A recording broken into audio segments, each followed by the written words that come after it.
আমি চলে আসছি আমাদের বাসার ছাদে।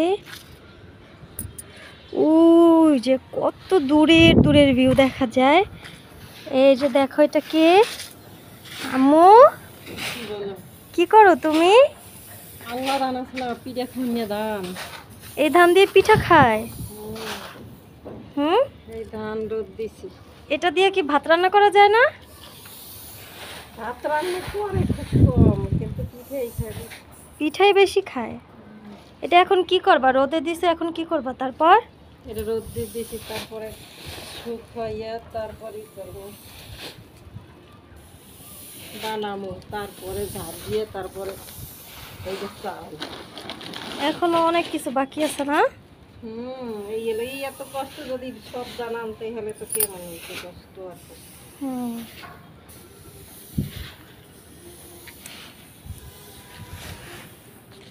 কি সুন্দর ভিউ দেখা যাচ্ছে, মাশাআল্লাহ। সূর্যটা অনেক সুন্দর লাগতেছে, বিল্ডিং এর ফাঁক দিয়ে উকি দিতেছে। একটা মজার জিনিস দেখেন সবাই, আমি প্রথমে যখন ছাদে আসছি তখন আমি ভাবছি কি যে এগুলো হয়তো টমেটো, বাট না, পরে দেখি যে এগুলো বেগুন এরকম পেকে আছে। এই যে এটা কিন্তু আসলে বেগুন গাছ, হ্যাঁ, টমেটো গাছ না। কিন্তু অনেক জায়গায় এই বাগুনকে টমেটো বলে। দেখেন, আসলে এটা কি হলুদ বেগুনি নাকি পেকে এরকম হয়েছে আমি বুঝতেছি না। মানে রোদের তাপ এরকম হয়েছে নাকি এটার কালারটা এরকম হলুদ, বুঝতে পারতেছি না আমি। রোদ্রে শুকাইছে। এখানে অনেক বড় একটা লেবু গাছ আছে। এর আগের বার যখন ছাদে আসছিলাম তখন দেখছিলাম যে অনেকগুলো লেবু হয়েছিল, কিন্তু এবার লেবু নেই। ও দেখেন কত বড় কাটা, এই যে দেখেন, অলরেডি আমার হাতের ভিতরেও ঢুকে গেছে।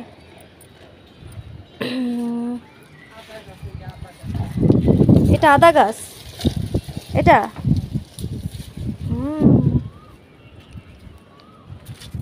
সেই না, দেখেন একদম দূর দূরান্তের জায়গা দেখা যায়, আর এত পরিমাণে বাতাস। দেখেন ওই যে ওই সারটা দেখেন, একটু খেয়াল করে, কত শৌখিন তাই না, যে ছাদের উপরে কলা গাছ লাগাইছে। একমাত্র শৌখিন মানুষের দ্বারা এইসব সম্ভব। আর একটা জিনিস দেখাই, আমার তো অনেক ভয় লাগে, হ্যাঁ, কত নিচা। ভাই আমার ভয় করতেছে, যদি আমার ফোনটা পড়ে যায়, দরকার নেই, আমার এত সাহস নেই কোনো।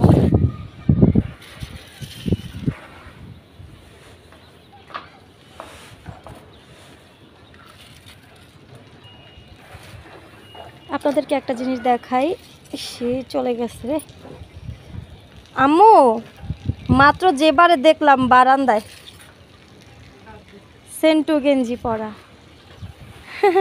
ওই 4 তলায় ছিল আমার একটা স্টুডেন্ট, ওকে আজকে পড়ানোর কথা ছিল, কিন্তু ফোন দিচ্ছি, ফোন ধরে নাই, তো আমি ভাবছিলাম ডাক দিব, পরেও দেখি ভিতরে চলে গেছে। এত বাতাস, মানে আমার তাকাইতে ভয় করতেছে নিচের দিকে, অনেকটা নিচু। ফোনে কিন্তু বেশি একটা বোঝা যাচ্ছে না আসলে কতটা নিচু, কিন্তু অনেকটাই কিন্তু নিচু। আমি জাস্ট এই ভিউটা দেখি যে এই জায়গাটা কত সুন্দর। হয়তো আমার ফোন ক্যামেরায় বোঝা যাচ্ছে না, কিন্তু জায়গাটা কিন্তু আসলেই অনেক সুন্দর।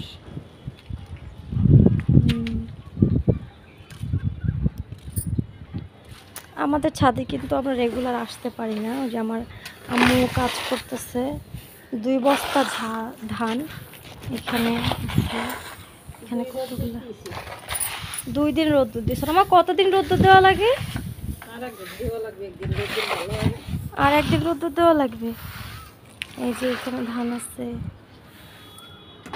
এই যে ড্রাগন ফল গাছ না এটা? হ্যাঁ, এটা তো ড্রাগন ফল গাছ। দেখি না তো, বাতাস উড়ায় নিয়ে যাইতেছে মনে হচ্ছে আমাদেরকে একদম। কোকিলের ডাক কি আপনারা শুনতে পারতেছেন? ও আরেকটা জিনিস, এইখানে যে জায়গাটা আছে একদম গ্রামের মতন, মাটির ঘর আছে, সাধারণ ইট দিয়ে তৈরি করা ঘর আছে, সেই সুন্দর। দেখেন কত গাছপালা আমাদের এইদিকে। হ্যাঁ, আমরা যখন কয়েক মাস আগে উত্তরাতে ছিলাম তখন এত গাছপালা ছিল না, খুব কম গাছপালাই দেখা যাইতো। আর ছাদে আসার মজাই তো এটা, তাই না? অনেক উঁচুতে থাকবে, ভালো লাগবে। এই যে দেখেন আমি, হ্যালো, আমার ছায়া অনেক সুন্দর না, মাশাআল্লাহ।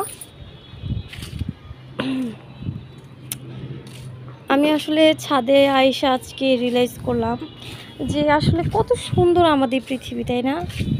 আসলেই চমৎকার। তো ওই যে দেখা যাচ্ছে আমাদের, মানে আমরা যেখান দিয়ে বের হই, আমাদের বাসা থেকে বের হয়ে দিক দিয়ে গিয়ে ওই ওই রাস্তা দিয়ে আমরা বের হই, যে গাড়ি চলতেছে দেখা যাচ্ছে। শেষ হতে দেখেন বাতাসে জামা কাপড় একদম উড়াই নিয়ে যাইতেছে। হ্যাঁ, ওইটা তো নিচা বাড়ি, আমাদেরটা তো উঁচা বাড়ি, তাহলে আমাদের এখানে কত বাতাস, অনেক সুন্দর ভিউটা, কিন্তু অনেক সুন্দর। হ্যাঁ, ওই দিকে হচ্ছে উত্তরা। হ্যাঁ, ওই দিকে হচ্ছে উত্তরা, আর আমি কোথায় আছি সেটা কিন্তু একদমই বলা যাবে না। যাই হোক, এই হোয়াটস দ্যাট, এগুলো কি ছাদে এগুলো পড়ে আছে? আসলে এগুলো কি ডিমের মতন মনে হইতেছে, মনে হয় ড্রাগনের আন্ডা। যাই হোক, দেখেন আল্লাহর দুনিয়াটা কত বড়, মাশাআল্লাহ মাশাআল্লাহ। এই সেই জোস, মাশাআল্লাহ। আর এটা হচ্ছে কোকোপিট, এটা দিয়ে নাকি সার তৈরি করবে না কি তৈরি করবে আম্মু বলছে। এগুলোতে গাছ লাগালে তো অনেক সুন্দর গাছ হয়। এই যে আমার হাতের রং দেখতেছে না, আমি কিন্তু মাত্র নিচে থেকে ড্রয়িং করে আসলাম, এই জন্য আমার হাতে রং ভরে আছে, মোম রং যেটাকে বলে আর কি। এই যে দেখেন এইখানেও একটা বাগুন, কি সুন্দর না দেখতে, কালারটা অনেক সুন্দর, কতগুলো ফুল ধরছে। এই দেখছেন বাগুন ধরছে, কতগুলো ধনে পাতা। এই ধনে পাতাগুলো কিন্তু ঘরটা অনেক মজা লাগে খেতে। আম্মু, হয়ে গেছে ধান নেওয়া? ধান ভরা হয়ে গেছে? আর কয়দিন রোদ দিতে হবে? আর একদিন রোদ দিলেই আমাদের এই আল্লাহ ধান যেটাকে বলে সেটা হয়ে যাবে। আম্মু, এটা আল্লাহ ধান কেন বলে?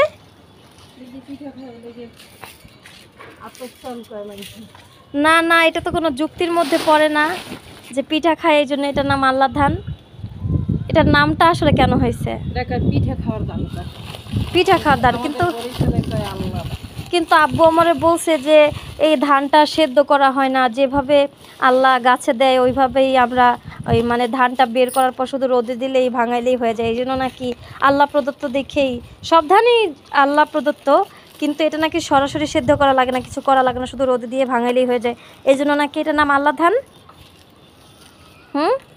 এটা আব্বু বলছে, তুমি কি বলো? তুমি জানো না কিছু, আব্বু সব জানে, তুমি বলতে পারো না, কি করব। তো আজকে এই পর্যন্তই, সবাই ভালো থাকো, সুস্থ থাকো, আল্লাহ হাফেজ।